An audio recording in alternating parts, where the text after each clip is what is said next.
I am Simon Hollaby. I'm with CAT Simulator Sim4Motion. I am a manager of our installation and training department and our support department.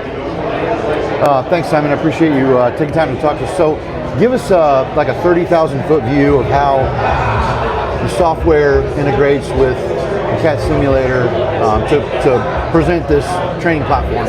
Sure. So what we do is we design all the software in-house along with an engineering team that develops all the hardware. Okay. You've had a quick look at the simulators. As you can see, one of the big key factors we have with the simulators here is we use authentic controls.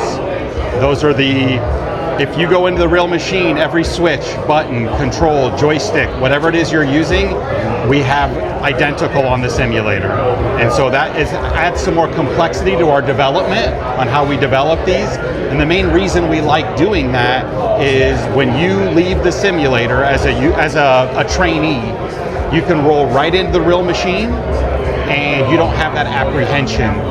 We have line of sight to controls, we're building muscle memory, that type of thing is the main reason that we do those authentic controls. Secondly, when we talk about software, we have a piece of software called SimU Campus. That is our records management software. And that software runs the entire simulator. It's tracking every movement that user's doing in the seat. So as you saw earlier, John was running that simulator. It's tracking everything he's doing. At the end, it'll provide him a report. In that report, it shows you any number of different data points. Execution time, fuel burn, bucket fill factor, productivity. So that in the end, productivity is one of the big things that we're trying to develop. Yeah, of course. The better we can make this user, they take it out to the real machine, we enhance their skills, it's better for everyone. So do they compare, they're able to compare that to benchmark data, I'm assuming that's industry standard data, or are you benchmarking that data as you go? It really depends how an instructor, so it's great when you have instructor-led training. Right. They can create a benchmark, they'll start someone off. We have a curriculum as well with the simulators if you want to use that, and we build from that benchmark, and then you can basically use it throughout and see compare it to that initial bench that they set. So we're in the paving industry is our main readership. I noticed there's a lot of mainly mining and excavation equipment. Is there a trend to move maybe toward more road paving equipment, a paver for instance, or a piece of compaction equipment? We do have a compactor and a roller. Oh, okay, great. And that is in a virtual environment. So it's kind of a cool training where you actually wear a headset, a virtual reality headset. Oh, okay. We don't have that here at this event. But it is available. But it is available. Okay. And it's kind of neat, used in an open area, and you're kind of working that roadway, and you're paving, and it's a neat training tool. We'd like some information on that. Yeah. For sure. So obviously training, an incoming workforce is important, and the buzz about workforce development is happening here at the show.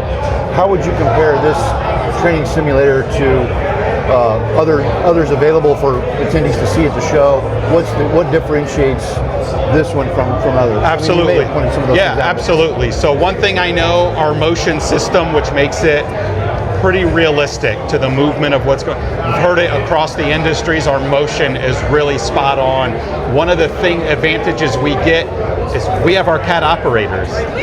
They're using these simulators before they're ever public to anyone, and they're getting the details down to this doesn't feel right when I'm pulling this bucket back, or there's just the movement. Utilizing their experience in the actual machine. The other key factor, like I talked about earlier, are OEM controls. We don't use generic controls. Right. So we get that one-to-one from the machine to the simulator.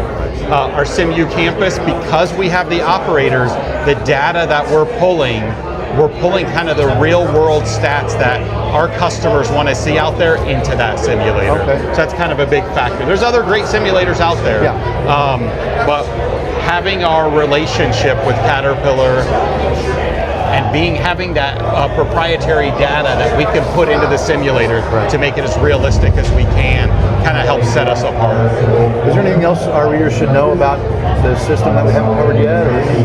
Yeah, well, you know, one of the big things we hear a lot, because my team goes out and does the installation and training worldwide. We go anywhere that safety. You know, safety is key, and that is one of the things that we really try to promote as well. Everything that we do in the simulators is the CAT way.